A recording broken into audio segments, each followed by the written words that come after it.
recovery.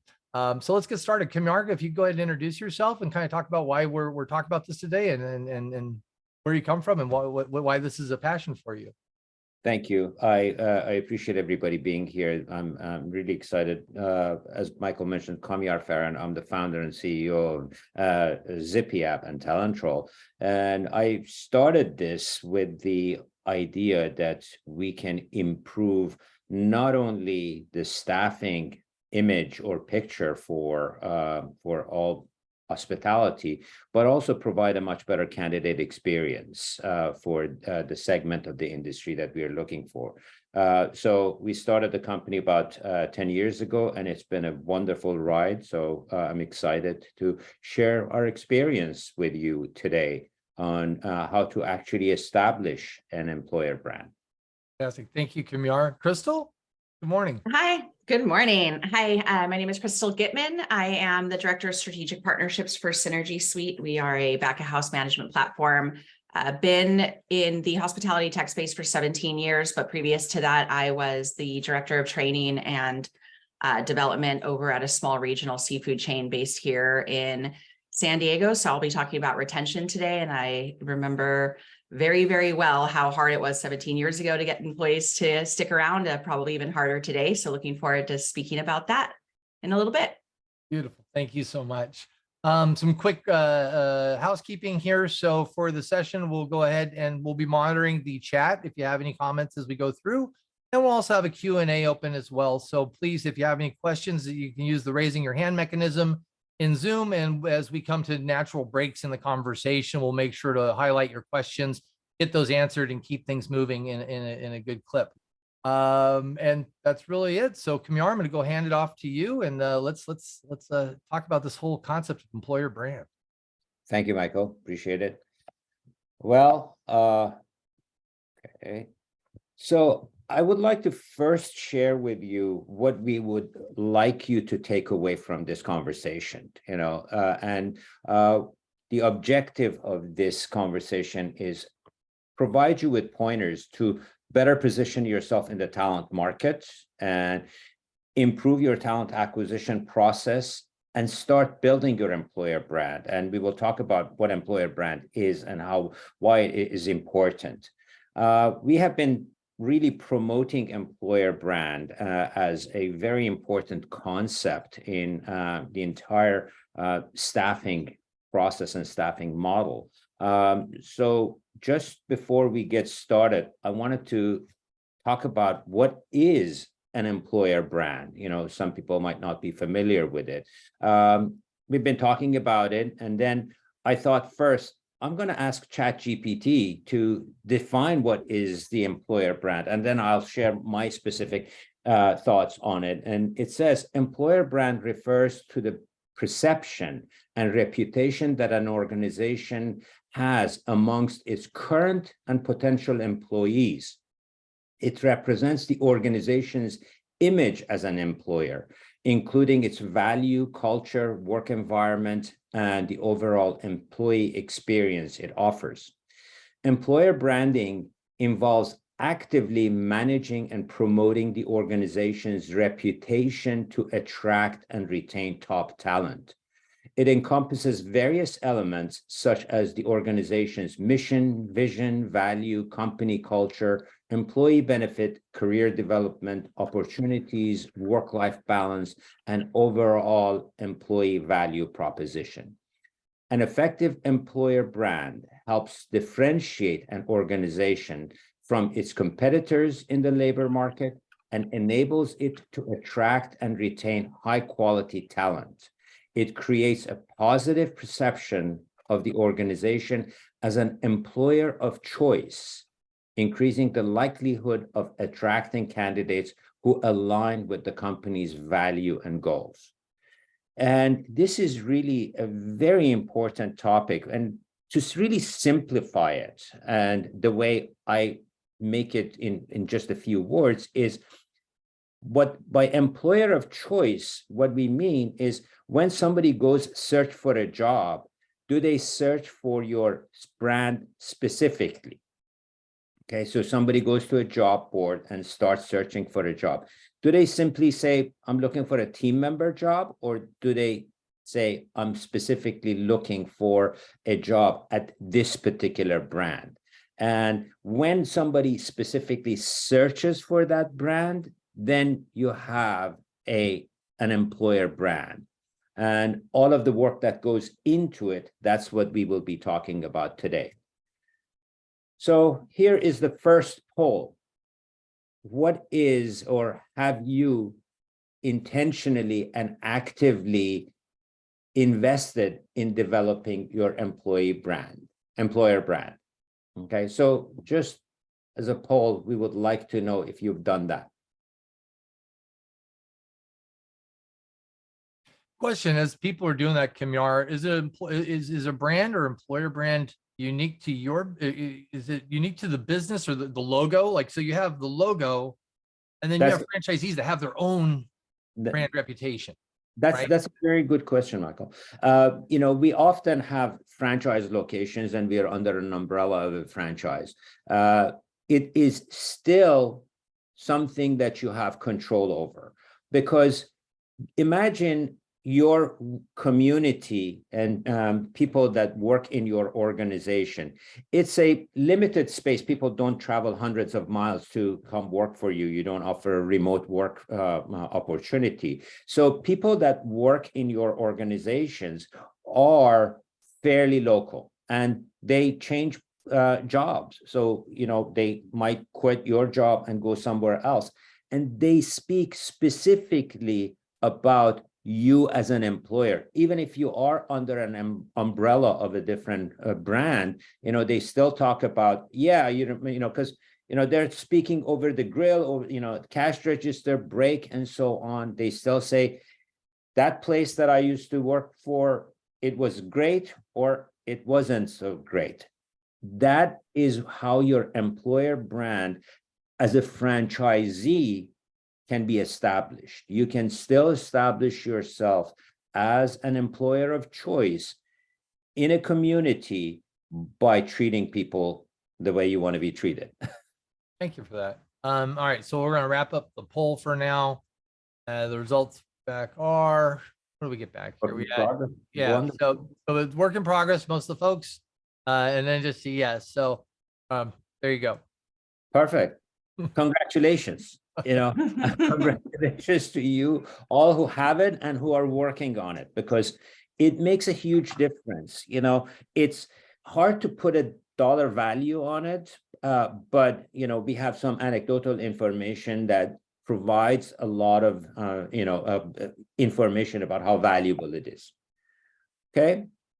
This is what I like to highlight. We talk about, what is it that people are looking for? And, Maslow's hierarchy of need is a very basic of human needs. But what is Maslow's hierarchy of need when it comes to a job? Okay.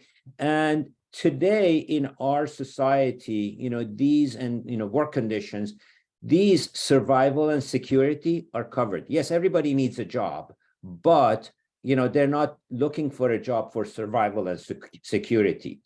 Belonging and team is a very important component. And this is how this graph really works. Somebody needs a job or a career move. Today, most people are looking for career moves or something that is aligned with a long-term career that they're looking for. And I have to give the credit to Lou Adler for this, okay? And the first thing that we start with are the job descriptions. Okay, that's one of the first impressions somebody gets from your job opportunities. And 52% of job seekers say the quality of job description is very or extremely influential in their decision to apply for a job. And this was a survey that was done by Indeed. And Rebecca, whom I'm covering for, was the director of partnership for Indeed. And this is her slide. And, it starts with the job title. I mean, if you look at the job description, how people see your jobs is first is the job title. And oftentimes we have internal conversations about our jobs. We refer to jobs in a certain way. But it's important to view the job descriptions from the perspective of the job seeker, not the company, okay? So really important to use the search that they desire the title for, rock star server, dog whisperer, those are not job descriptions that people are looking for. People are looking for team member. People are looking for back of the house team member, cook and this type of thing. And, I highly recommend you avoid using internal language or leveling, like L7 manager doesn't mean anything to anybody, okay? So use senior manager, okay? And some don'ts about the job title, do not include signing bonus, dollar signs, and things like that. These will all affect the search engine optimization of your jobs. So just stick to the job title as closely as possible you can, without any sort of qualifiers to the job description, okay? Kumar, you often talk about how this is a marketing function. Yes, yeah. Oh, we will cover that in just a moment. And okay. It is a marketing function. Recruiting is really a marketing function, and you want people to engage with you. And the more you put in there, the more distracting things get. So keep that mindset that recruiting is really a marketing function. And, the first thing after the job title is really about the company. Who are you? Yes, you might be a franchisee of a brand, but who are you? And you can, everybody knows in the hospitality industry, everybody knows that you're often a franchisee. And it is important to say you're a franchisee of this brand, but this is the mission and value of your company. How many locations you have, what are you, and even if you have multiple brands, it's okay to if you're a franchisee of multiple brands, say that, we have this brand and that brand, and this is our culture, because you might be a brand new, brand and people not familiar. So you want to highlight that. And then if you have a career page, point people to that career page, have that available so that job seekers can actually see more about your company. And, this was, again, a survey done by Indeed. 72% of job seekers say that it is extremely or very important to see details about the company culture in the job description. It is first impression. So make sure your first impression is right. I've seen job description that says, looking for a cook. Yeah, how exciting is that? Would you expect me to apply for that job? Today, if you go to Indeed or, any other job board, you search for a cook, thousands of jobs appear. How do you differentiate yourself in that vast amount of job descriptions? Okay. Job summary. Job descriptions, as we mentioned, are the first impression that you leave. And you need to consider the audience. You need to use simple language, so that people don't have the patience to read into job descriptions. They want things that grabs their attention, and yes, I did talk about the, introduction about your company, but you don't want to make that too long. You don't want to have 3 paragraphs describing your company. That's why you need to be intentional about the description of your company. Messages, that's why it's a marketing function. The more thought you put into it, the better the results you will get. Okay. Paint a picture of a job seeker, a day of the work. What are you going to be doing? And you don't need to get into nitty-gritty of it that, hey, you will be lifting 50 pounds, you'll be doing this and that. I have seen job descriptions that I call them more like a prison sentence than a real job description. So, I encourage you to think about your job descriptions as something that you want to entice people to come in rather than, cover all of the HR bases. So be very careful about that. And also, you want to be sensitive to gender biases. Eliminate gender bias in your job descriptions. And there are even words that imply gender bias. As an example that we have here, analyze and determine are typically associated with male traits, while collaborate and support are considered female. So see how important even the wording in the job description is. And there are places actually that we'd be able to share with you that you can actually, websites that you can go and test out your job description and it will tell you how gender neutral your job descriptions are. And we'd be happy to share all of that with you later. Okay. And qualifications, it's also very important to list the qualifications. And qualifications, you don't want to list everything as required qualifications. It turns people off. So list what qualifications are absolutely necessary. And, if you're looking for a bartender, make sure you say, hey, it's 21 years and older, but, you don't necessarily have to list out everything else. So if there are too many things, describe them as required or preferred. Okay, 63% of the candidates say they choose not to apply for a job because they felt like they did not have the specific tools or skills listed on the job description. So be very careful. Don't throw everything under the sun, just to cover all bases. Okay. Compensation and benefits. You definitely want to have a range for your compensation and benefits. These days, a lot of states actually require that you have a compensation range. And so job boards actually, if you don't specify a compensation range, they will throw one in there for you. And you don't want to be at the mercy of somebody else's technology. So you want to have a very specific job compensation for your area. It's, and you need to do a lot of work to actually understand the competition in your area. One of your locations, if it is a very competitive spot, you might pay more for that than somewhere else. So do your homework and understand the specific geography that you're in and adjust your job compensation for that. Okay. And as Michael mentioned, we view recruitment as a marketing function. And I would really encourage you to think about recruiting as a marketing function. And how, when we do that, we first create an exposure. Okay. And exposure are the impressions that your job descriptions get on job boards and elsewhere. And then you create an interest by people submitting an application. So if your job gets visibility, but it doesn't convert into an application, you've lost an opportunity. So you want that first exposure to have an interest as an outcome.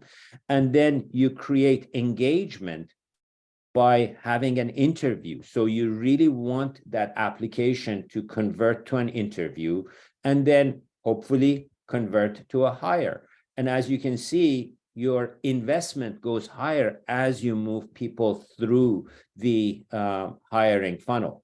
And, it is very important to understand all of these steps. So where job seekers learn about your job opportunities, they learn about your job opportunities on job boards, Indeed, Monster, ZipRecruiter, and so on. And the thing that is very important to understand about these job boards is that you have posting is one thing, visibility is a totally different thing. Okay. If you have all of those dollar signs, yes, you have posted your job on Indeed, but it doesn't get visibility. Okay. So best practices that we shared here with you are here to improve the visibility. Okay. And, yes, your job might be posted on Indeed. On a page 25 of a search result, it doesn't do you any good.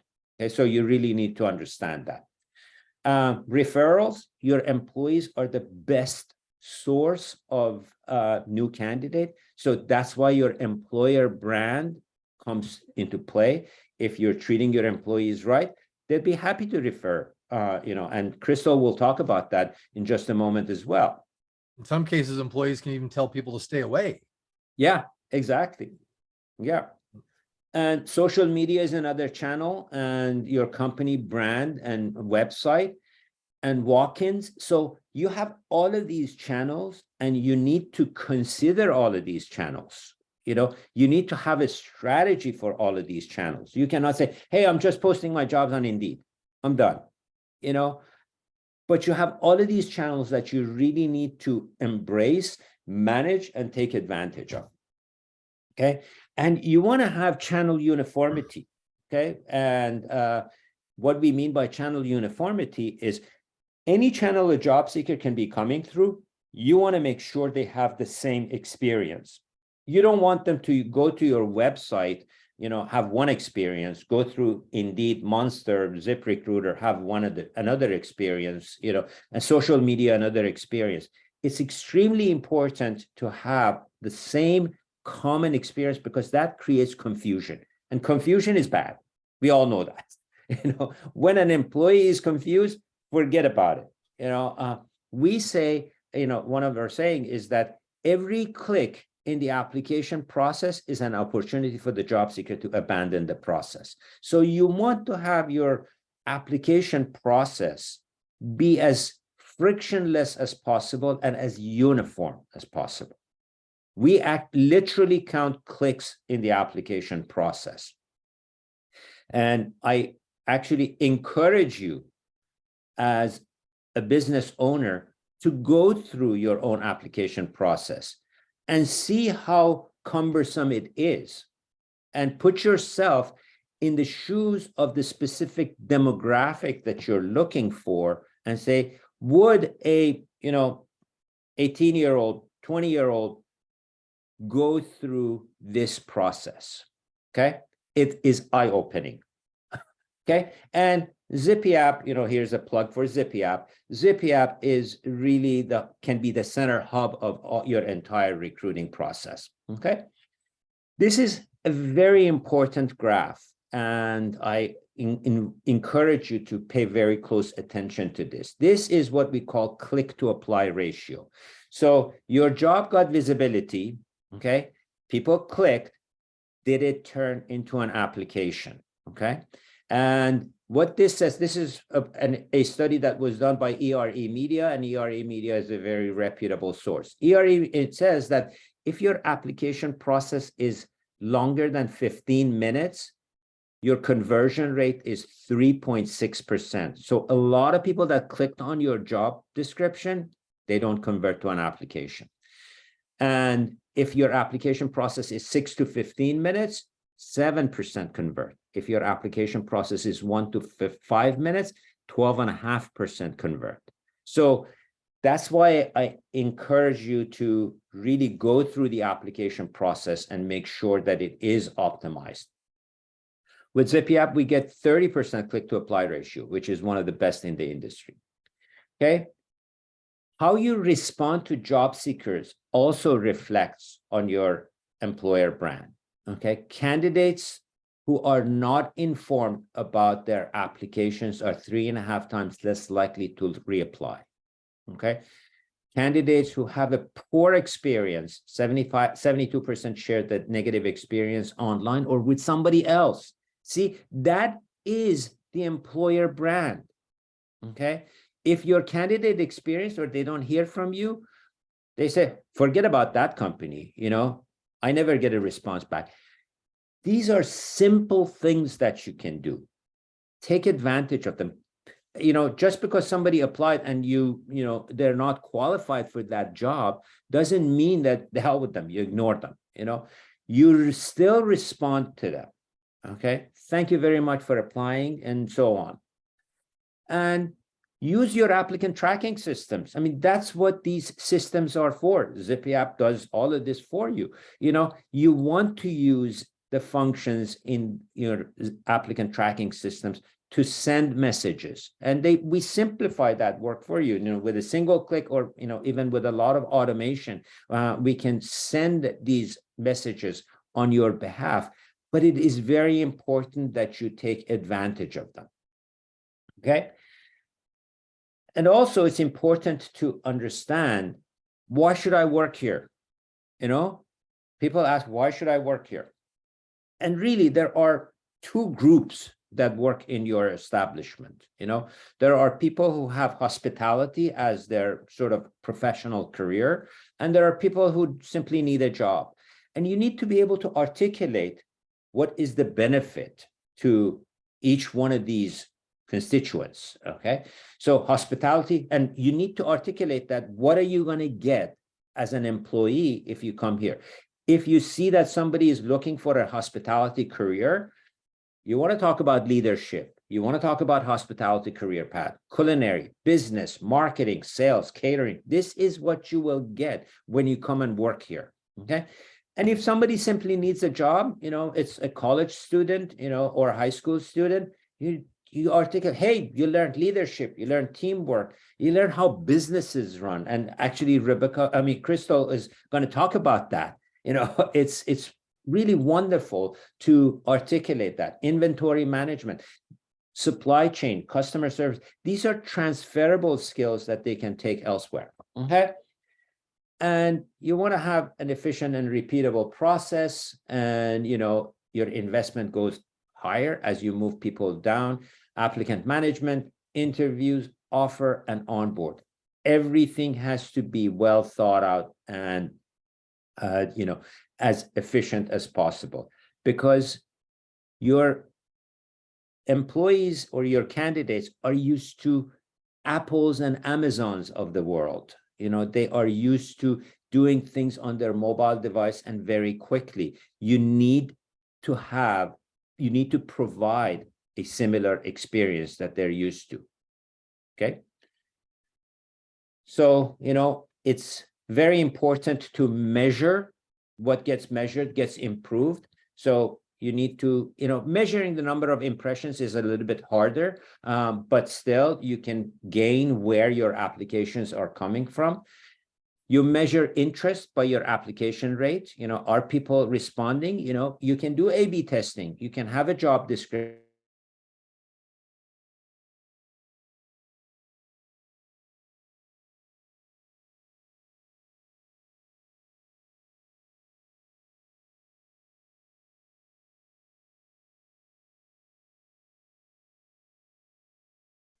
How many applications does it take to get an interview? What is your no-show rate?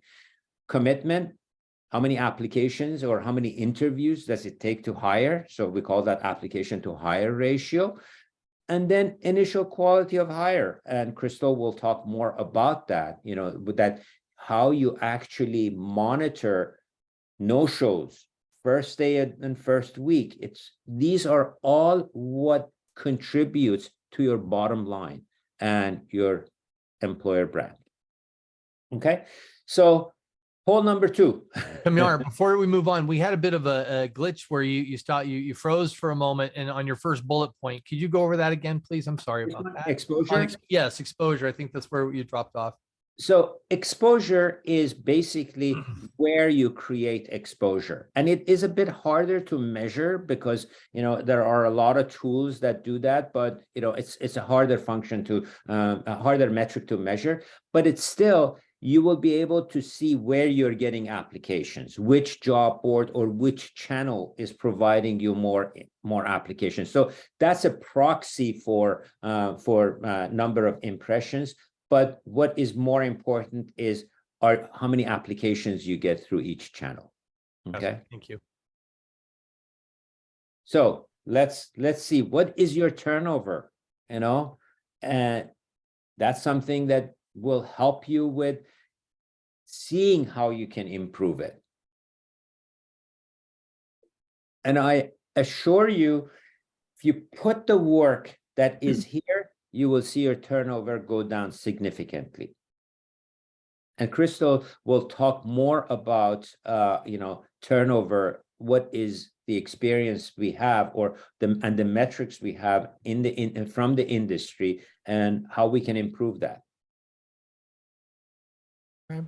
Well, I hope everyone says less than 50%. I hope so. All right, we're going to go ahead and close it here in a second. So the results are we're shooting a lot of Wow. yeah, less than 50%. Yeah. Okay. It's a big Come on. delta there. Wow. All right, let's keep going. Perfect. All right. Retention. Mario, you got your slide. So, Kamir, thank you so much. I think that, a lot of the things that you talked about in terms of curating the experience for onboarding and hiring are really critical. You get good quality in the door. Now, how do you keep them? And we're going to talk a little bit about retention and making sure that those employees want to continue to work for you. Level set, the hospitality industry has the largest turnover rate in the nation. Anybody want to guess what the second largest is? Nope. Transportation. And the lowest is government and service jobs and not military, government and service jobs. So we're at about 85% on average across the hospitality industry. And when you look at the cost of employee turnover, just the tangible costs are often roughly about $1,500 on average. And that's the resources that you have to put into the hiring process and the tools that you utilize. But the intangible pieces, which are so much harder to measure, missed revenue, loss of productivity and knowledge. And really, I think the biggest thing, and we're going to talk a lot about that today, is that cultural impact and disruption that happens when you're trying to build a team that's cohesive with constant turnover. So, it's not a great situation. And typically in our industry, come here, let's go to the next one. Oh, I'm sorry. He was very excited. I was totally engaged in your. Why do people leave? These are statistics that I pulled off of an Indeed survey for some of the top reasons that people leave your organizations. Low pay and poor benefits is at the top. But below that, you have lack of career advancement opportunities, which I think a lot of people would expect, although typically with a lot of in-store workers, the expectation is that they will go on to other things outside of your organization. Wanting a different work environment, that's something that we can really target today when we talk about creating that culture of retention and great team culture that keep people in your stores. Needing more feedback or structure was really interesting to me as something that people listed simply because we sometimes fail to acknowledge how important it is for people to feel like they know what they need to do on a daily basis. And the structure that you put around their job and the feedback that you give them on that, I think it's really natural human inclination to desire that. And then not enough flexibility. I think, especially in a post-pandemic world, flexibility has become sort of the norm and an expectation for people. And Kamir, I think you had actually said something when we were doing the run through on this. Another reason why people leave is people quit their bosses. Yeah, that's something that we have come across. People often quit their bosses. They you have all of this, but your leadership is lacking that connection to the employees, and they're hard to relate to. So it's really an overall thing. So it's something that you need to pay attention to all aspects of it. And, we weren't bringing you into this webinar to say, here's all the great ways to hire somebody and you're not going to keep them. Everyone's going to leave for different reasons, because it's not all bad news. There are a lot of brands out there that are doing a fantastic job of specialized programs and retention. And I love how when you talk about employer brand, a lot of these are very specific to the type of brand they are. I don't know if a lot of you on this call know Robert Peterson. He's a big advocate in our industry and really involved in RTN, works for Oracle. Robert's daughter, Rose, just graduated from college after going through the Starbucks College Assistance Program, worked at Starbucks for 4 years. She's on to different things. She's actually going to work for a software company. But, 4-year retention rate is fantastic. And she had the ability to go through the program. The CEO came and spoke at their graduation, and she is a Starbucks employee for life, at least culturally speaking. You look at, people playing around with things like manager salaries, 4-day work weeks. And then you look at a lot of employers that are doing things that are a little bit outside the norm, but really speak to who they are as an employer brand. And I think Blaze Pizza is a good example of this. You know, they have what they call the free to be you experience for their employees, which really speaks to sort of the modern expectation around identity. So for their, you know, their demographic and who they want to attract in their brand, they want to say you can be whoever you are, you can, you know, identify as you are, you can dress as you are, and that's going to attract a certain demographic that fits their employer brand and who they're looking for. Another example that I thought was really interesting is the way that you adjust your employer brand to the current expectations in sort of a post-pandemic world. And one of the biggest things that came up in the last few years is the significant challenges of childcare. And so in the last couple of years, what McDonald's has done is they've actually started to build childcare as a benefit to their employees to sort of respond to that, understanding that a lot of their employees, that's a huge gap for them. That'll continue to have them stay in the restaurant and not leave because they can't have consistent childcare. They struggle with childcare in general. So not all bad news. There's a lot of things that people are doing, and would love to hear what some of the brands here are doing as well. But you don't have to, and Kamira, next slide, please. You don't have to have these huge overarching programs in order to keep people showing up on a day-to-day basis. So I have the 4 T's. One of the things I love about being a vendor is the way that different brands have their own language. You know, so whatever your language is and whatever, you know, your employer brand language is, to have sort of some touchstones around what you need to do on a daily basis to keep your employees showing up for work and doing their job. I call it the 4 T's. Number 1 is the team. I know we talked a lot in the hiring process about cultural impact and having that be something that you talk about in your job descriptions, because 70-something% of applicants want to know that.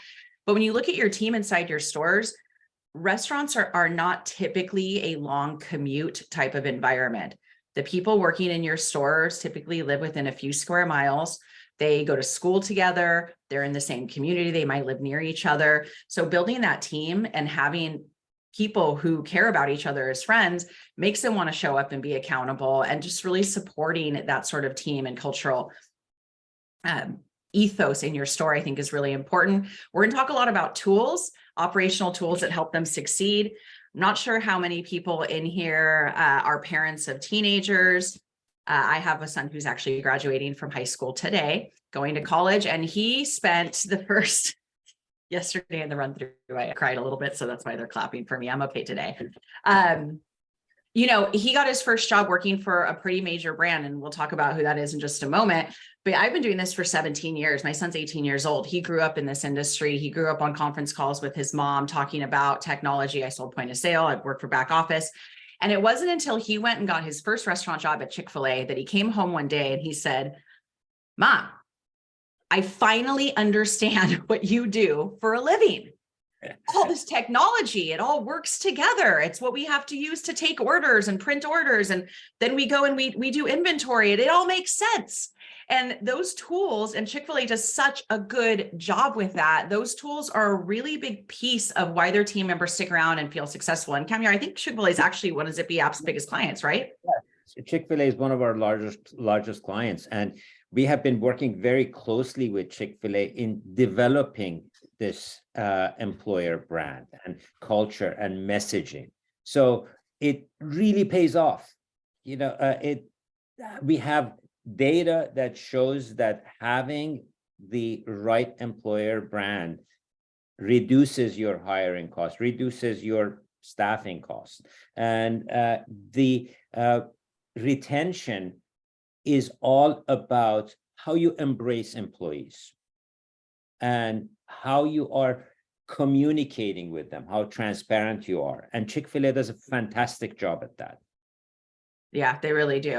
Malachi had a great experience there, and he's on to other things now, but you know, he was there for almost a year before he moved on. Yeah. Transparency, there is a great Glassdoor survey that you can find. Happy to share it with you as well.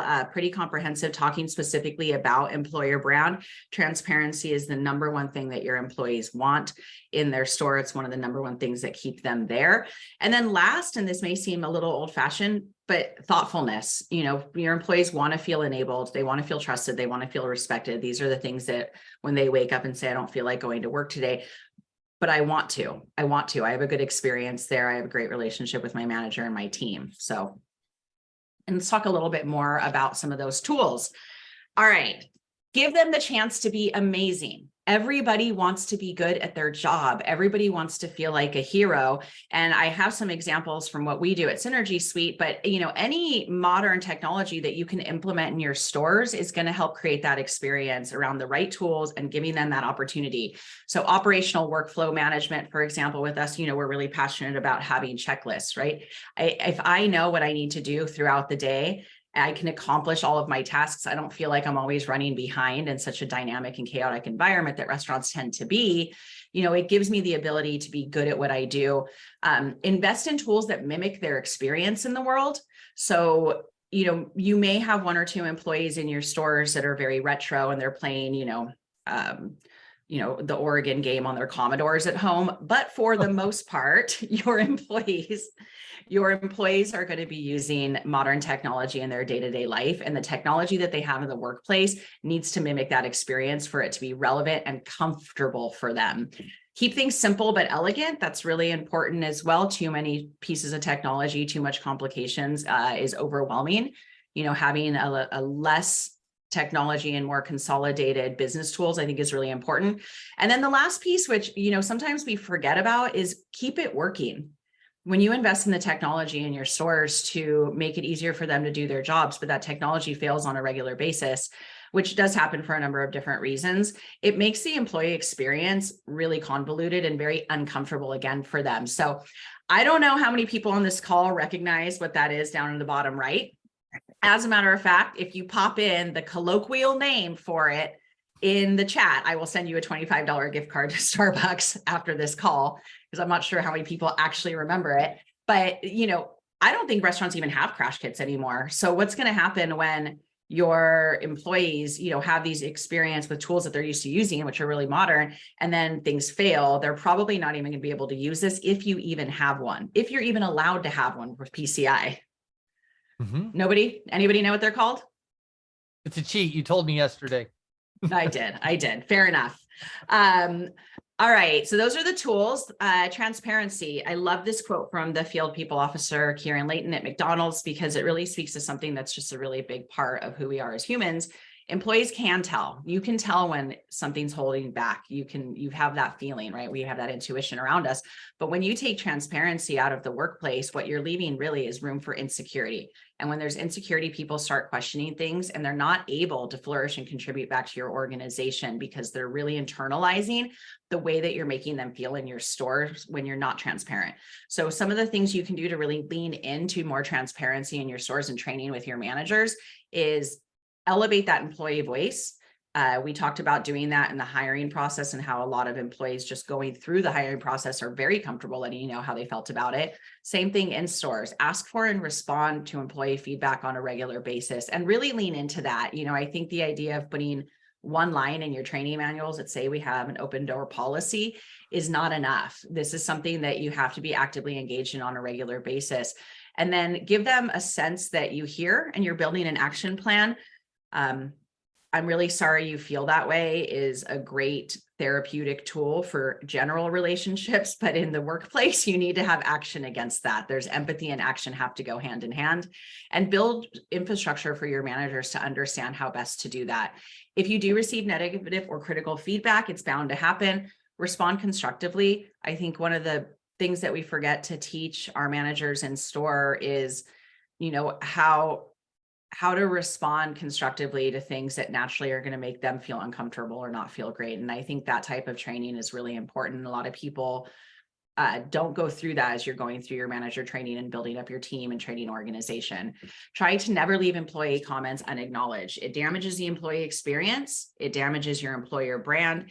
And most likely it's going to filter itself out into the general community in terms of reputation. And I think that's really important. And to Kamara's point, reputation within your community, which is where a lot of your stores lie, is really, really important.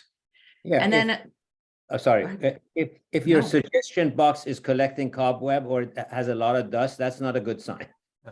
right. Basic human need is to be heard too, right? We all want to be heard.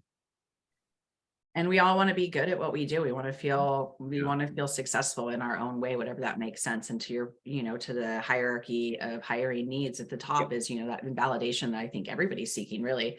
And then last but not least is thoughtfulness. I really feel very strongly that there is an easy balance between being thoughtful, kind, and considerate while still having very high expectations of your team.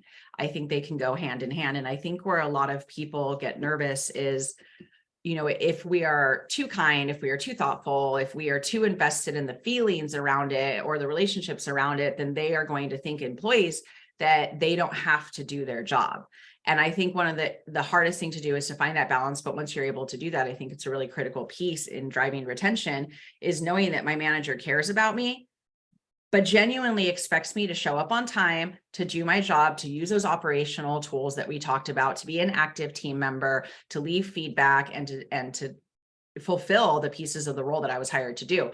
Some of the things that we implemented at Synergy Suite during COVID, which I think was really valuable, especially in our industry, which was just so ravaged, was wellness checks. You clock in and we just ask, have you COVID questions, obviously, but you can say things like, how are you feeling today? What kind of employee communication do you want to have, just to make your employees feel on a daily basis, hey, I'm checking in and letting people know I feel okay, I'm ready to go. Acknowledging milestones is really important. Knowing your team, I think, is also important. I think it's okay to know a little bit about your team. My CEO texted me this morning and said, good luck on your son's graduation. That was really important to me, and I appreciated that very much. And recognition and appreciation can never go too far. It doesn't have to be monetary, although quite frankly, people really love that. It's sometimes recognition and appreciation and actually driving that.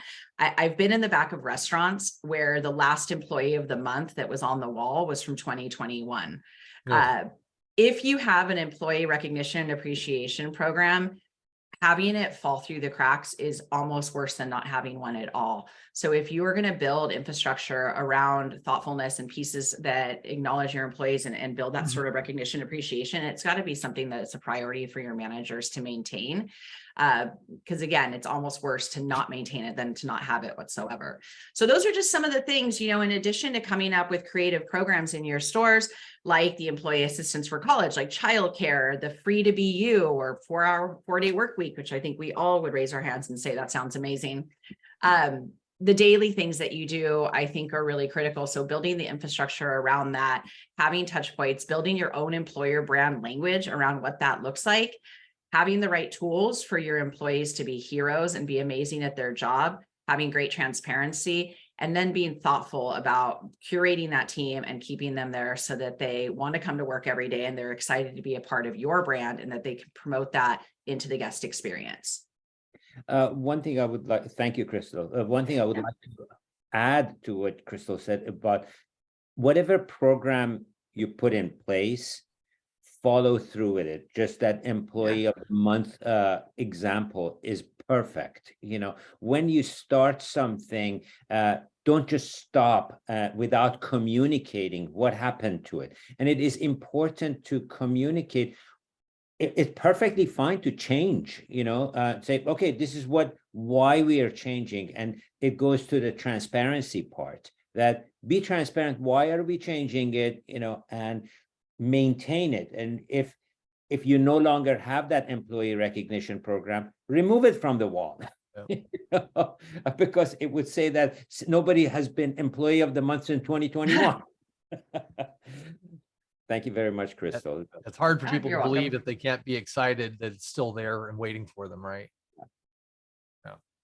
Well, we're coming up to the end of this. We got about 5 minutes left. How do you want to wrap this up with some kind of final thoughts here?